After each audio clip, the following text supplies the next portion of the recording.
So I want you to imagine standing in the middle of a massive, just incredibly dusty room. Yeah, like thick, choking dust everywhere. Exactly. The kind of suspended particles that just coat your skin the second you walk in the door. Now imagine you have to take a deep breath. Oh, boy. Right? But you somehow need to do it without inhaling a single speck of that dust and without letting any moisture from the heavy, humid air into your lungs. That sounds pretty much impossible. It really does.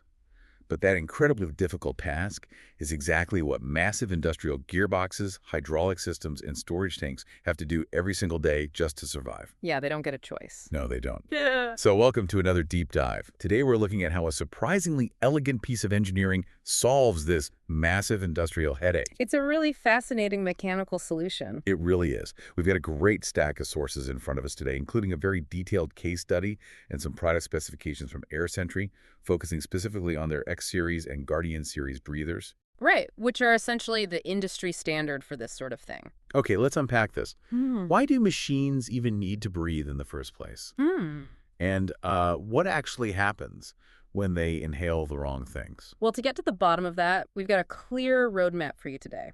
First, we're going to break down the actual physics of why machines breathe and how contamination just destroys them. Okay. Then we'll look at the financial math of a real-world case study at a Mexican cement plant, just to see how fixing this impacts the bottom line. And cement plants are no joke. No, they are the ultimate torture test. And finally, we'll break down the specific engineering choices, like, modularity and advanced material science that make these devices so effective. Sounds like a solid plan. So to my first question, why the breathing? I mean, we tend to think of industrial machines as impenetrable, solid blocks of metal. Right, but a massive fluid reservoir is actually highly dynamic. Right. When a machine is working hard, the hydraulic fluid or gear oil inside, it heats up and physically expands. Oh, sure, thermal expansion. Exactly. And when it cools down, it contracts. Yeah. In many systems, fluid is also actively being pumped in and out. Right, levels are constantly changing. Yeah, so whenever that fluid level drops, or whenever the internal temperature cools, the internal pressure drops, the reservoir literally has to inhale the outside air to equalize the pressure. Wait, so if it couldn't breathe, what happens? You'd get a severe vacuum effect. I mean, it could implode the tank or completely destroy the internal pumps. Wow. Okay, so it is essentially taking a breath out of sheer physical necessity. Exactly. And the problem is, the air in a manufacturing plant, or a paper mill, or a mine, is not exactly a pristine mountain breeze. They're from it. So when it inhales to equalize that pressure, it's pulling microscopic dirt, ambient dust and humidity right into the gear oil or hydraulic fluid. Which is bad news. Right. The sources describe this contamination as basically a death sentence for the equipment over time. But I want to understand the mechanics there. Why is a little bit of humidity or dust such a fatal issue for a massive steel gear? Well, it really comes down to chemistry and friction. When water vapor enters a fluid reservoir, it doesn't just sit there. It emulsifies with the oil, breaking down its viscosity. Making it less slippery, basically. Yeah, ruining its ability to lubricate. But even worse is something called hydrogen embrittlement. Hydrogen embrittlement. Yeah, so under the immense physical pressure of industrial gears grinding together, water molecules can actually shear apart. Wait, the physical pressure breaks the water apart. It does. And the freed hydrogen atoms then embed themselves directly into the steel of the gears, causing these microscopic cracks. Oh, wow. That sounds terrible. It is. Over time, those microcracks lead to catastrophic failure. And the dust. Those microscopic particles act like a liquid sandpaper. Just chewing up the metal. Exactly, actively grinding away at the internal metal surfaces, which just creates even more metal particles. That makes perfect sense. You're essentially turning your lubrication into a grinding paste while simultaneously weakening the metal itself. So this is where the Sentry breeders come into the picture. They sit right on top of the connection port, sort of acting like a respirator for the machine. That's a great way to put it.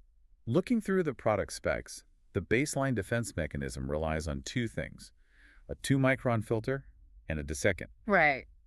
And just to make sure we're on the same page, when the sources say desiccant, they're just talking about a substance that induces dryness. Right. Like those little silica gel packets you find in a new pair of shoes. Yeah, that is the exact same underlying principle, just, engineered for a much higher capacity. Okay, got it.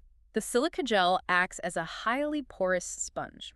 It strips water vapor out of the incoming air through a process called capillary condensation. Capillary condensation. Oh, While it's doing that, the 2-micron filter catches solid particles that the human eye can't even perceive. that's incredibly fine. It is, but the real engineering challenge here is managing the airflow. I mean, if you take a massive container of silica gel and just leave it open to the ambient air in a humid, heavily operating factory. Oh, it would just soak up everything in the room. Exactly. It's going to absorb moisture from the room continuously, 24/7, even when the machine isn't actively taking a breath. Right. The desiccant would be completely depleted and useless in a matter of days. I was actually trying to picture how they solved that. And the check valves mentioned in the sources, they kind of remind me of a scuba diver's regulator. Oh, that's an interesting analogy. Yeah, like when you're underwater with a tank of air, the regulator doesn't just continuously blast air into your mouth. Right, that would be a disaster. Yeah. Yeah. It only opens and gives you air precisely when you actively inhale. The rest of the time, it stays completely closed off from the surrounding water. Which is exactly what we need here. Right. The air Sentry breathers seem to use their check valves to work the exact same way with the outside air. But I do have to push back here. Okay, go ahead. A scuba regulator reacts to the physical suction of human lungs. This breather is sitting on a steel tank. If it's totally sealed off most of the time, how does it physically know when to let air in or out without, any computer chips or electronic sensors? Well, it relies on purely mechanical physics. It utilizes a concept known as cracking pressure. Cracking pressure. Okay, break that down for me. You can think of it like a heavy swinging door with a very specific stiff spring holding it shut. Okay. A light breeze won't move the door at all. You have to push it with a very specific, deliberate amount of force to actually make it open. Got it. So it takes a real push. Right. Both the X series and the Guardian series have intake and exhaust check valves built into a reusable top cap. These valves only open when the differential pressure between the outside atmosphere and the inside of the reservoir exceeds a strict threshold. And what is that threshold? In this case, that threshold is exactly 0.1 psi. Wait, 0.1 CSI, that is a tiny amount of pressure difference. It is a small number, absolutely, but it requires a distinct change in the environment to trigger. Okay. This design ensures the system remains perfectly sealed from the ambient humidity until airflow is absolutely mandatory for the machine's structural integrity. Ah, so it waits until the very last second. Right. When the fluid level drops and the pressure inside the reservoir falls by more than 0.1 psi compared to the room, the intake valve cracked open. And that's when it breathes. Exactly. It pulls air through the silica gel and the 2-micron filter, drying and cleaning it. And what about when it exhales?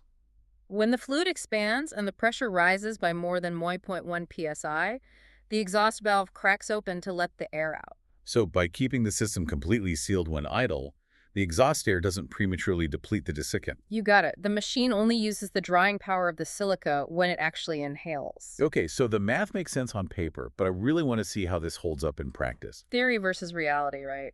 Yeah. Exactly. Let's look at the case study provided in our sources.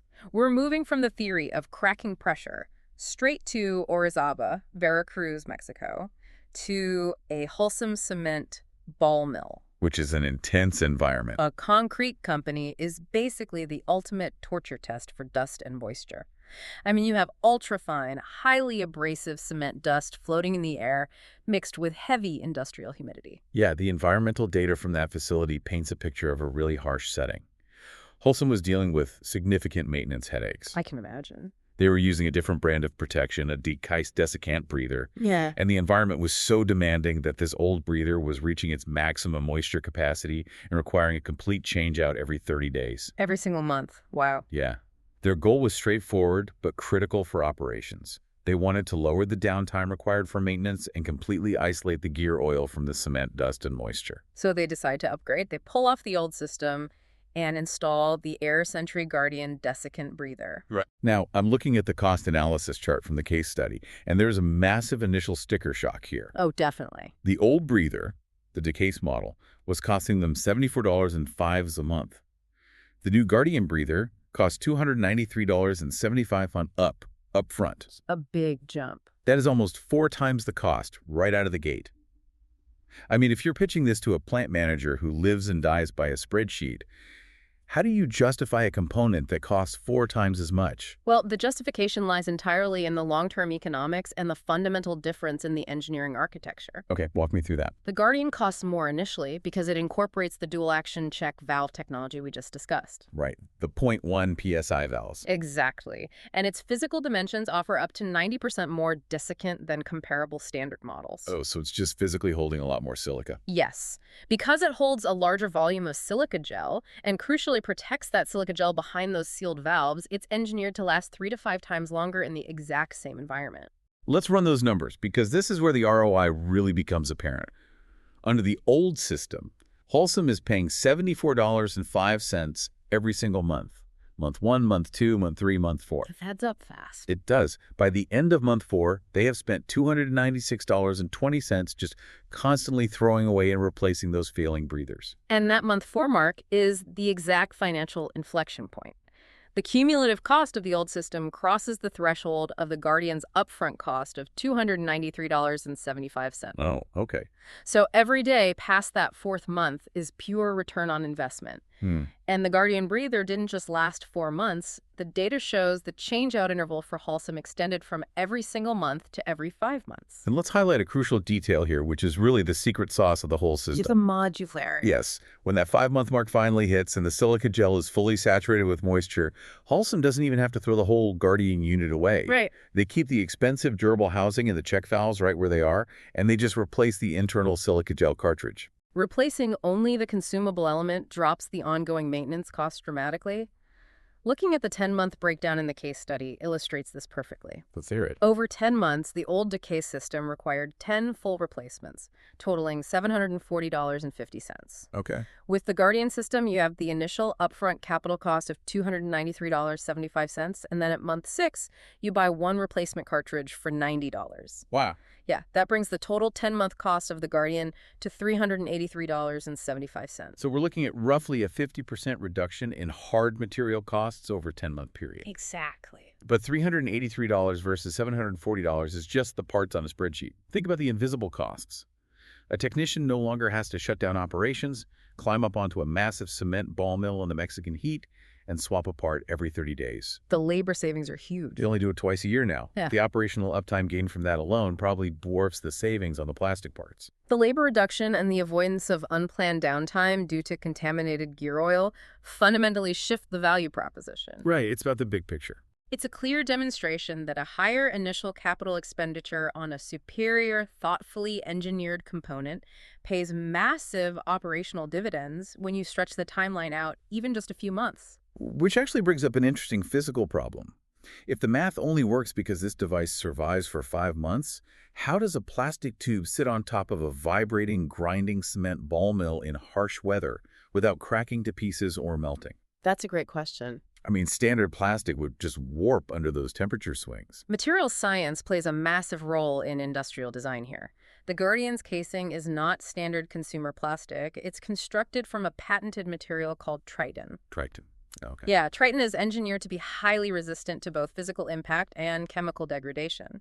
It also boasts a massive operating temperature range. How massive are we talking? These units can maintain their structural integrity in freezing conditions down to negative 20 degrees Fahrenheit, which is negative 29 degrees Celsius, all the way up to a blistering 200 degrees Fahrenheit or 93 degrees Celsius. So it can survive an Arctic winter or sitting right next to a boiling steam pipe without losing its seal. Pretty much. Now, looking at the product lines in our sources, there are 2 main heavy-duty series mentioned, the X series and the Guardian series. Right. If you're an engineer planning out a facility, how do you actually choose between them? The X series has 2 check valves, while the Guardian has 4. I imagine that having double the check valves is for environments where airflow needs to be aggressively micromanaged. Well, it depends entirely on the specific environmental threats of the application. The X series, with its 2 check valves, 1 intake, 1 exhaust within that reusable top cap, is positioned as the robust solution for high humidity and high dust environments. Like what kinds of places? Think paper mills, steam cleaning rooms, mine quarries, and heavy washdown areas. It provides excellent protection with the replaceable cartridge system. Okay, and the Guardian? The Guardian series, with its 4 check valves, offers more precise airflow management and is listed for, quote-unquote, most applications. But there is a very specific critical distinction in the documentation. What's that? The Guardian series is the absolute only desiccant breather series that Air Sentry recommends for diesel fuel applications. Wait, really? Why is that? What makes diesel fuel fumes chemically different from standard hydraulic fluid or gear oil when it comes to a bed of silica gel? It's pretty interesting. Diesel fuel applications produce highly volatile hydrocarbon fumes, and the fluid frequently splashes violently inside the storage tanks. Okay. Silica gel works by trapping water vapor in millions of microscopic pores. If volatile diesel fumes constantly wash over the silica gel, those hydrocarbons will coat the pores, essentially waterproofing the desiccant. Oh, so it ruins it. Exactly. Yeah. It renders the silica completely inert, meaning it stops absorbing water entirely. To prevent this, specific Guardian models, the ones ending in NC, NG, or NGC, feature an isolation check valve. So how does the isolation check valve physically protect the desiccant from those fumes? This specific valve sits between the fluid reservoir and the desiccant bed. It remains tightly closed during normal operation, essentially isolating the desiccant bed from the exhaust air and the splashing diesel. That's incredibly smart. Yeah, it strictly prevents those volatile diesel hydrocarbons from ever reaching the pores of the silica gel. The X series does not have this internal isolation feature, which is why it would fail rapidly if installed on a diesel tank. That chemical isolation is a brilliant detail. Now, as I was reading through the brochure, the feature that really stands out is the list of modular add-ons. Oh, yeah, the customization is great. The whole system is essentially built like industrial Legos. You buy the base model, the core breather, but then you can just snap on whatever specific upgrade your unique environment demands. The modular approach allows a facility manager to standardize on one primary type of breather cartridge, simplifying their inventory, but still customize the protection at the individual machine level. Breaking down a few of these specific upgrades shows how adaptable the system is. First, you have the high-capacity air filter, or the GHCAF. I assume this is for when the standard 2-micron filter just isn't enough to handle the ambient dirt. Correct. This add-on features a 0.3 micron HEPA filter. It is 99.97% efficient at removing particulate contamination. Wow, that's hospital-grade filtration. Basically, yeah. It can be used alongside the desiccant cartridge or even deployed as a standalone particle filter. If a machine is operating in an incredibly dusty zone, like the crushing area of a mining operation, snapping this on ensures maximum particulate defense. Then there's the shield washdown cap, the GSWDC. The sources say this prevents direct spray from opening the top cap check valves. Right. I picture a food processing plant where sanitation crews are hitting the entire facility with high-pressure water hoses every night. You do not want a blast of water physically forcing the check valve open and flooding the gear oil. No, you definitely don't. It acts as a physical barrier, basically an umbrella over the valves, so the equipment can be aggressively washed down without compromising that delicate 0.1 psi sealed system. Very cool. What else? Then you have the modular stackable ring, the GMSR. This piece is brilliantly simple. It essentially acts as an extension cord for your desiccant.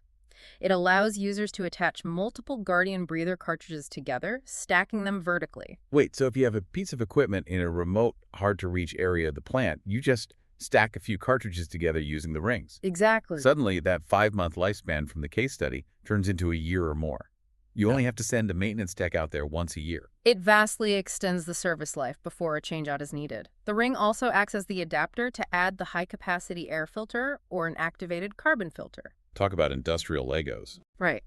And finally, there's the compound indicating gauge. Instead of relying on a calendar or, guessing when the filter is getting clogged or the internal pressure dynamics are changing, this proprietary gauge provides an accurate visual indicator of the filter conditions. So it replaces guesswork with actual data. Exactly. So if you are listening to this right now, why should you care about check valves on a cement mixer or the modularity of a plastic tube? I mean, we aren't all managing massive industrial diesel tanks or running supply chains for paper mills.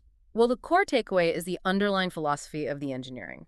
We live in an era where we often assume the solution to a complex problem must involve complex software, digital algorithms, or, artificial intelligence. Right, there's always an app for that. But this shows that sometimes the most profound cost-saving innovations are purely mechanical. A brilliantly simple 0.1 psi check valve, combined with a highly durable housing and a replaceable silica bed, mechanically prevents a machine from destroying itself. That's just elegant. It is. It solves the root cause of the problem, the moisture and the dust, before the contamination ever has a chance to reach the system. And that principle is universally applicable, whether you're running a business, managing a team, or just maintaining your own home. Absolutely. Spend a little more upfront on a targeted modular defense system. Build the armor right the first time, and you save massive amounts of time, labor, and money down the road. You stop treating the symptoms like broken gears or constant emergencies, and you start preventing the disease itself. It is about consciously choosing long-term resilience over short-term savings. The Halsam case study proves that the cheapest part on a spreadsheet in month 1 is rarely the cheapest part in practice by month 10. I want to leave you with a final thought to mull over as we wrap up today. The Guardian Breather succeeds so spectacularly because it fundamentally separates its permanent hardware, that tough Triton casing and the check valves, from its consumable element, the silica gel cartridge. It's a great design philosophy. It relies on a philosophy of protect the core, replace only what is exhausted. Think about how you could apply this exact design philosophy to your daily decision-making or your business strategy. It's a powerful shift in perspective. Instead of throwing away an entire process, a piece of software, or even an entire team structure just because one small part reached its limit, what if you built a permanent Triton shell around your core operations? Make the high-friction, consumable parts of your life modular and easily replaceable. Yeah, that makes a lot of sense. By isolating the things that are meant to wear out from the things that are meant to last, you might just find your own operations running 5 times longer without a breakdown. Just something to think about the next time you find yourself standing in a dusty room, taking a deep breath.